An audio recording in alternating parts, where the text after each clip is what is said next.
एक छोटे से गांव जिसका नाम रामपुर था, वहां की हवा में हमेशा एक अजीब सी खामोशी छाई रहती थी। गांव के किनारे एक पुराना जर्जर मकान था, जिसके आंगन में एक जंग लगा हैंडपंप खड़ा था।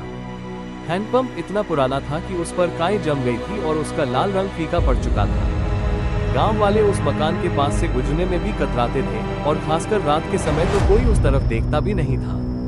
उनका मानना था कि वो हैंडपंप भूतिया है। ये कहानी शुरू होती है जब एक युवा लेखक अर्नब शहर की भाग दौड़ से दूर शांति की तलाश में रामपुर आया। उसे कहानियां लिखने के लिए एकांत और प्रेरणा चाहिए थी। उसने गांव के मुखिया से बात की और मुखिया ने उसे वही जर्जर मकान किराए पर दे दिया, ये जानते हुए भी कि कोई वहां रुकना पसंद नहीं करता। अर्नब को गांव वालों की बातों पर यकीन नहीं था। वो विज्ञान और तर्क में विश्वास रखता था। पहले कुछ दिन सब सामान्य रहा। अर्नब दिन भर अपनी कहानियां लिखता और शाम को गांव में घूमने निकल जाता। लेकिन एक रात जब वो अपनी खिड़की से बाहर देख रहा था, तो उसकी नजर सीधे उस हैंडपंप पर पड़ी। चांदनी रात में वो हैंडपंप और भी भयानक लग रहा था। तभी अर्नब को लगा जैसे हैंडपंप से पानी गिरने की आवाज आ रही है, जबकि वहाँ कोई नहीं था। उसने सोचा कि यह सिर्फ हवा का धोखा होगा। अगली रात अर्नब को फिर वही आवाज सुनाई दी, इस बार ज्यादा स्पष्ट, चप चप चप, जैसे कोई हैंडपंप चला रहा हो। वो बिस्तर से उठा और खिड़की के पास गया। बाहर अंधेरा था, लेकिन उसे धुंधली सी एक आकृति हैंडपंप के पास खड़ी दिखाई दी। अर्नब की रूह कांप गई। उसने अपनी आंखें मली और जब दोबारा देखा तो वहाँ कोई नहीं था। उसे लगा कि शायद नींद में उसे कुछ भ्रम हो गया है। धीरे धीरे अजीब घटनाएं बढ़ने लगी। कभी रात में हैंडपंप से पानी बहने की आवाज आती, कभी ऐसा लगता जैसे कोई हैंडपंप के पास खड़ा होकर फुसफुसा रहा हो। एक बार तो अर्नब ने अपनी आंखों से देखा कि हैंडपंप का हत्था अपने आप ऊपर नीचे हो रहा था, जैसे कोई अदृश्य शक्ति उसे चला रही हो। इस घटना ने अर्नब के तर्क पर गहरा प्रहार किया। वो डरने लगा था। अर्नब ने गांव के सबसे बुजुर्ग व्यक्ति रामू काका से मिलने का फैसला किया। रामू काका ने अर्नब की बात ध्यान से सुनी और एक गहरी सांस ली। बेटा, हमने तुम्हें पहले ही चेताया था। वो हैंडपंप कोई साधारण हैंडपंप नहीं है, वो एक आत्मा का घर है। रामू काका ने कहानी सुनानी शुरू की। कई साल पहले इसी मकान में एक गरीब परिवार रहता था।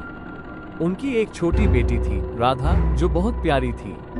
एक दिन राधा हैंडपंप से पानी भर रही थी कि अचानक उसका पैर फिसला और वो कुएं में गिर गई। उस समय हैंडपंप के नीचे एक गहरा कुआं था।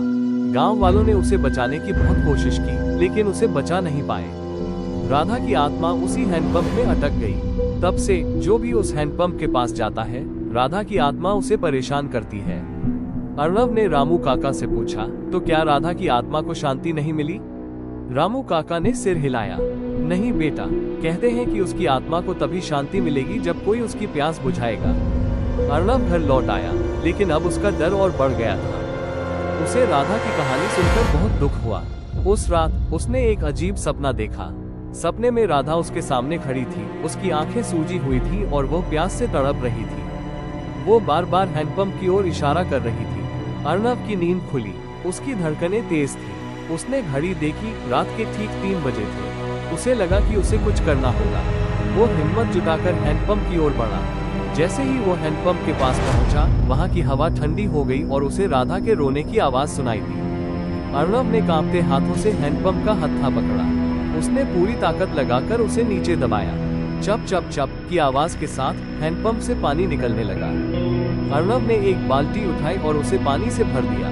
फिर उसने बाल्टी को राधा की याद में हैंडपंप के पास रख दिया। जैसे ही उसने बाल्टी रखी, एक तेज हवा का झोंका आया।